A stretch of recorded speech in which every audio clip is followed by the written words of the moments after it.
There we go, that was an example there here on CandoFM with me, Jamie Cooke, and joined here with Jack. Hello there. And we've got a special guest in the studio with us, Mr. Mayor himself, John Murphy. Yeah, good afternoon, everyone. Good afternoon. So today we're just going to be interviewing you, really, just asking a couple of questions. Okay, that's fine. Okay, so I'll start off with the first question. We got, as we understood, you've been mayor for 9 months now or so. Yeah. About 9 months. Yeah, just 9 months. Started in May last year and, of course, due to finish in May this year. But there's a problem with this, you know, because I've loved the position massively. And I think they're going to have to fight to get these chains off me at the end of my term in the middle of May. But, yeah, just 9 months now. What made you think you wanted to become a mayor? Oh, right. It's about passion. Well, life is about passion, really. I have a strong passion for politics. I've always tended to lean towards politics. Even as a very young teenager, I always had an interest in what went on in the community and what goes on in society as a whole. And because of me love for the Furness Peninsula and Barrow and Walney Island in particular, it just came natural to me that eventually I would end up in this wonderful position as being the mayor of Barrow-in-Furness. Can you tell us any highlights happening this year? Highlights happen every day. From waking up in the morning till going to bed in the evening. It's one round of meeting people. I've come into exciting places like this new college that we're sitting in now, which is a great example of what we can set up for Barrow for the future, the way that we can look ahead education. Highlights in particular in the mayorship. Very early on in my term, we were invited down to Plymouth for what I see as a very sad occasion, which was the decommission of HMS Cumberland. And it might seem rather strange to say it was a sad occasion, but to see the decline of the Navy in the country is always a sad occasion, and specifically to see that.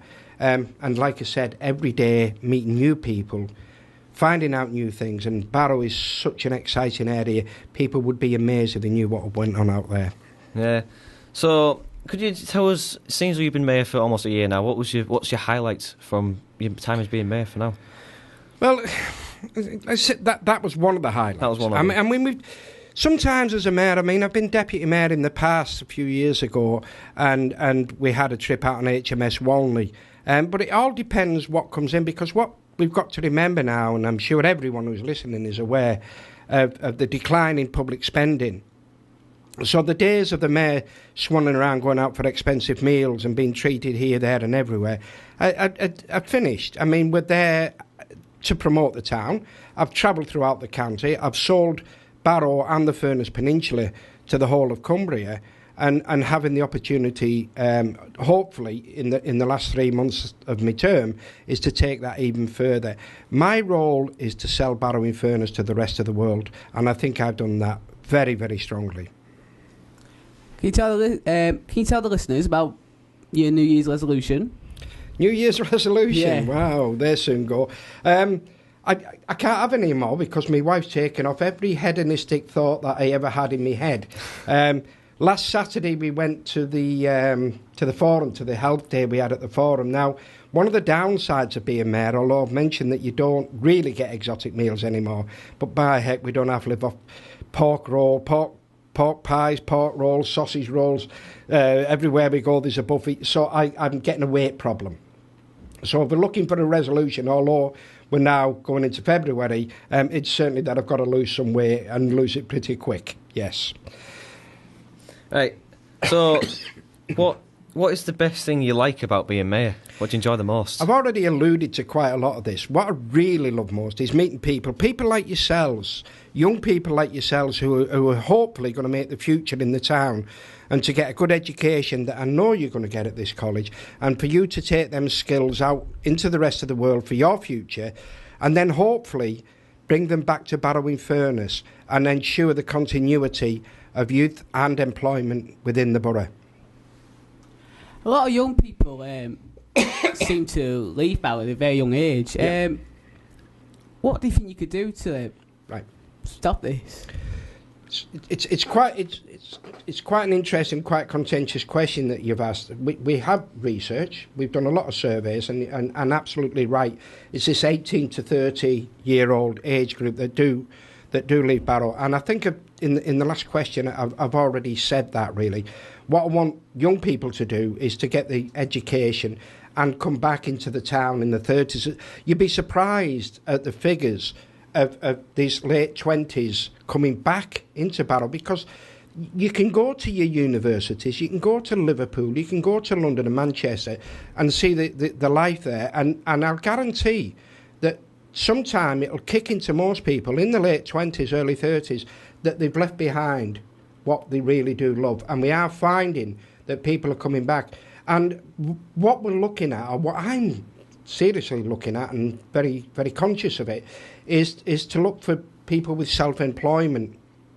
The days of a big employer mopping up, if you will, the great amount of unemployment that we are facing, that I think self-employment is the way forward, and bring them skills. But by all means, go away, make your mistakes, make your jobs, make your careers, do your learning. But Barrow-in-Furness will be welcoming you back. Okay, so what would your plans be after you would step down from mayor? What would your goal be? Life goal? To take my shoes off, to never wear a suit and tie ever again, to put my feet up and let the world come to me. No, seriously, for the next 3 years I'm still an elected councillor, which still puts me in a position of responsibility. So although I step down from mayorship in May, there is still a whole next 3 years of my life is dedicated to local politics. Okay, so is anything at all in Barrow you would like to change? If anything, what would you? The weather. The weather. Yeah, there are things that are important to Barrow and important to every town, and perhaps Barrow, because of its relative isolation, is quite an issue, quite a problem to us. Now, you can approach this in many different ways and look upon it with your own personality. People say that they would like a bridge, for instance, across the two bays, Dudden Estuary and Morecambe Bay, to put a bridge across there. But we've really got to look at, is this a practical solution? Would anyone have the money to do that? Would it really help the employment in Barrow? And I would argue not, because if you built a bridge across Morecambe Bay in particular, you would end up with a drain of you people going, I didn't mean you people, but people going across the estuary to the other side to spend the money. I've always said, as a politician and as a lover of Barrow-in-Furness, that it's our responsibility to make sure that the quality of life that we can offer you in Barrow-in-Furness is as good as anywhere that you'll get in the rest of the country. We have a population here that's pretty well tied up at the end of this cul-de-sac. Your nearest, even Kendal, you're looking at 30, 35 miles to the nearest town.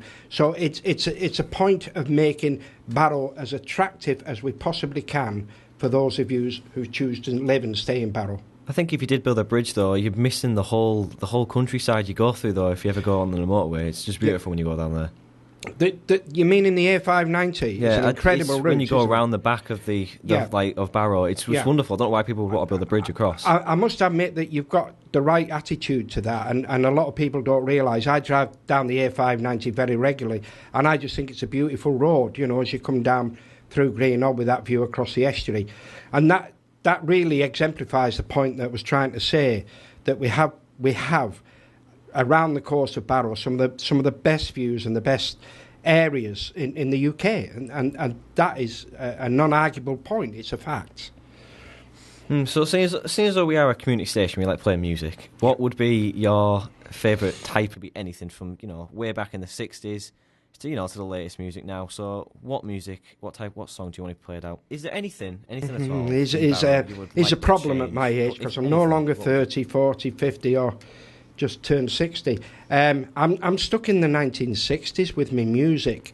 I'm a great fan of people like Bob Dylan, Leonard Cohen. I love my poetry, and I certainly love any 60s music as long as it's not over pop. Thank you very much. So you're not really a fan of a bit of pop then, no? I like the more obscure music in life.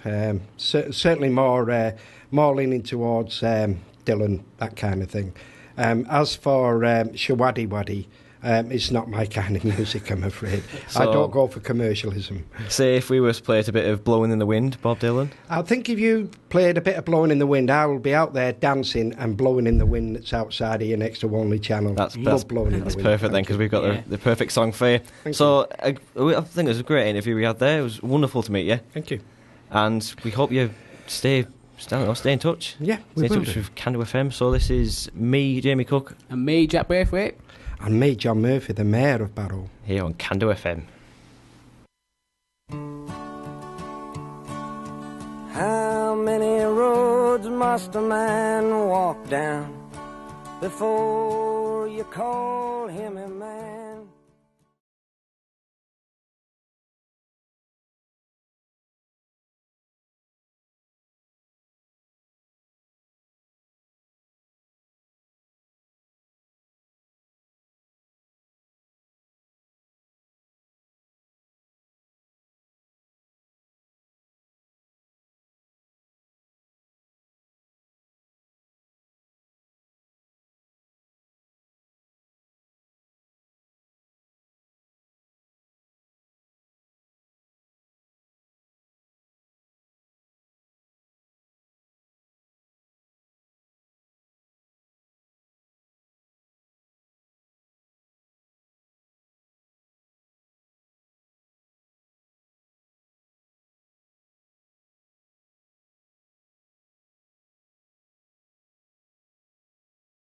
Could be anything from, way back in the 60s to, to the latest music now. So what song do you want to play out?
Okay, so we all know that May likes a bit of 60s, so now we'll be playing a bit of Bob Dylan, Blowing in the Wind.